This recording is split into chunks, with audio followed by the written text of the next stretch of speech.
Det skal ikke være så perfekt. Okay, etagekvadrat kan tegnes ved at tegne et kvadrat. 10 gange 10.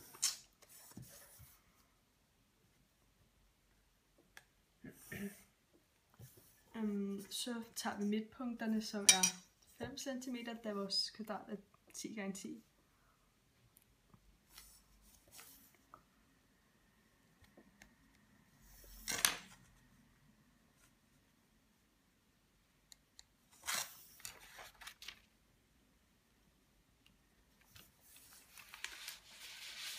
Og så tegner vi bare linjestykkerne.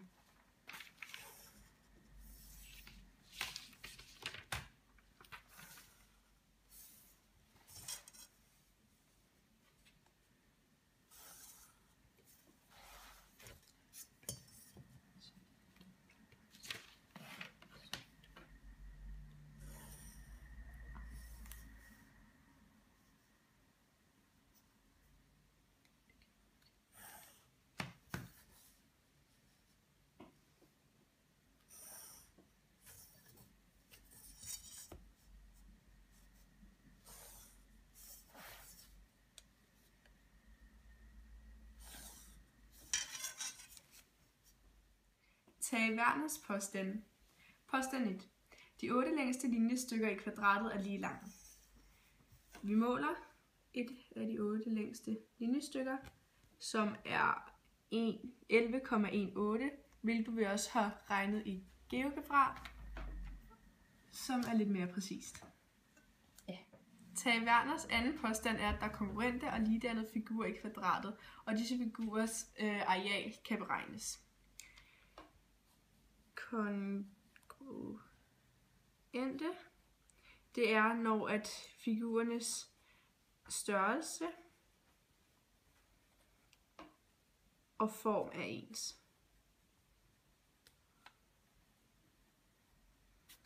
Ligedannet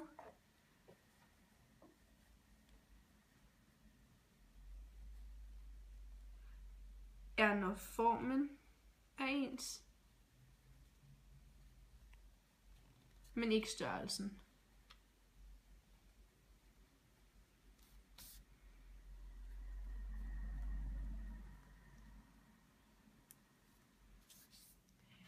Hvis man har en af de ligedannedes mål, kan man bruge skalarfaktoren til at beregne den anden. Påstand etagekvadrat er rigtig, fordi at der er kongruente og ligedannede figurer.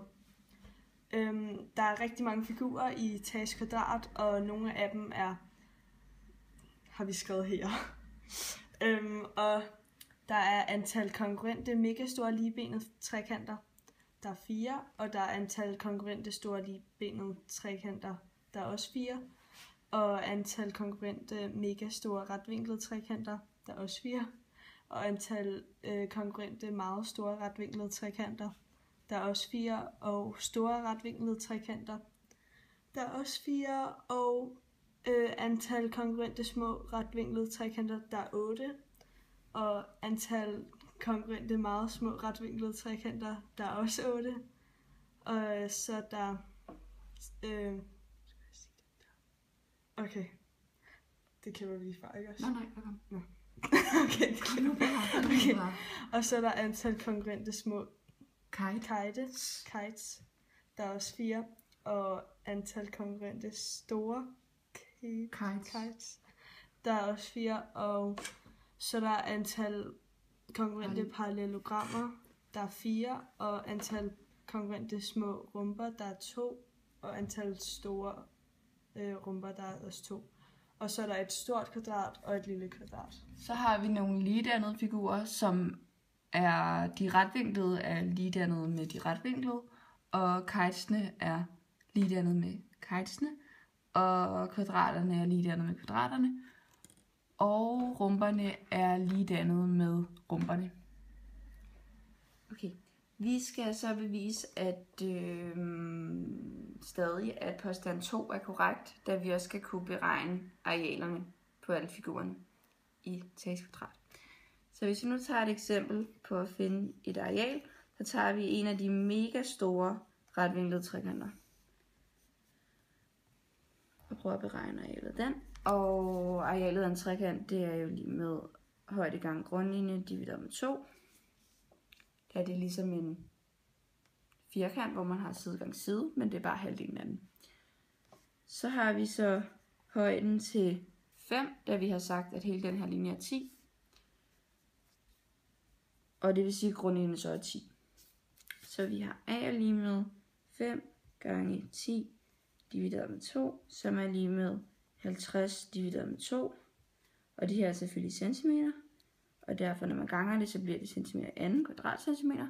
Og så har vi 50 kvadratcentimeter divideret med 2. Det er så 25 kvadratcentimeter, som den her så er. Så kan vi prøve at beregne en af de ligedannede med den store, eller den mega store retvinklede trekant hedder det. Så hvis vi tager denne her, som er den store retvinklede trekant, hvor det her er den retvinklede, så har vi så hypotenusen her, og den modsatte katete her, og den hosliggende katete her. Og den her er selvfølgelig 10, så hvis vi skal beregne arealet af den her, så skal vi selvfølgelig have højden og grundlinjen igen. Og den kan vi finde ved skalarfaktoren, da vi har de her sider. Så vi skal først lige finde hypotenusen af den her, da vi så har den samme side på begge to, og så kan beregne skalarfaktoren. Så hvis vi beregner hypotenusen her, så bruger vi lige Pythagoras-sætning. Så i anden plus b i anden er lige c i anden. Det vil sige 5 i anden plus 10 i anden er lige med c i anden. Og c i anden er så lige med 25 plus 100. Og da der står c i anden, så tager man så kvadratroden på den anden side af lighedstegnet. Så c er lige med kvadratroden af 125, som vi har beregnet på lommeregner, at det giver 11,18, som det også skal give, da vi regnede ud i starten, at det længste af hver side er 11,18. Og det passer, da den er lidt længere end 10 så, og hypotenusen skal være lidt længere. Så kan vi så beregne den her C. Nej, det har vi jo så. Så kan vi så beregne arealet af den her, mener jeg.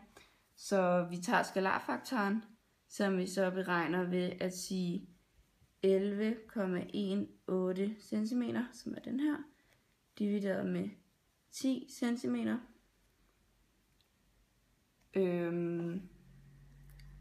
Som så er 1,118. Og det er så skalarfaktoren for de her to. Så kan vi så beregne B og A, når vi nu har det her tal, når vi nu har skalarfaktoren, ved så at sige, B den er jo så 10, så vi kan sige 10 divideret med 1,118 og 10 divideret med 1,118. Det er så B, vi finder her. Og den giver så 8,95.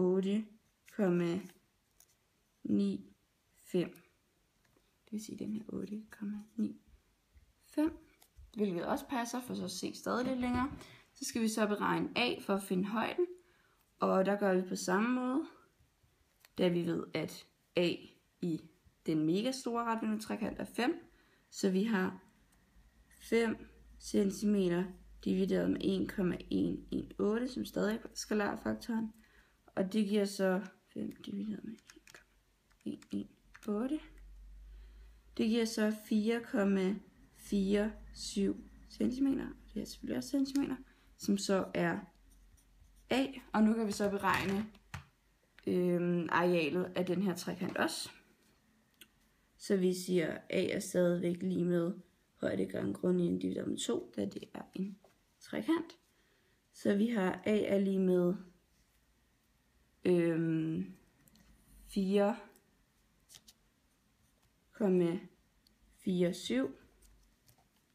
centimeter, som er lige med højden, gange grundlinjen, som så er B, altså 8,95 cm, divideret med 2.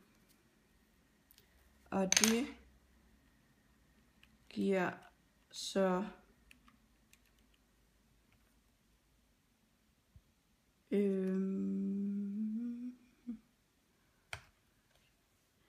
det giver så 40 divideret med 2, som er lige med 20 kvadratcentimeter, fordi det her er kvadratcentimeter. Og det vil så sige, at den her er 20. Hvilket passer fint, at vi kan se, at den er lidt mindre. Så derfor så har vi så bevist, at påstand 2 er helt korrekt, for så kan man bare blive ved med så at beregne den nye, hvis så forholdet til den der. Og man kunne have startet med en anden figur, og så skalarfaktoren til den, og så videre. Tage Werners påstand 3. Størrelsen på hver vinkel i kvadratets figur kan findes ved beregning af er korrekt. Vi har taget nogle eksempler.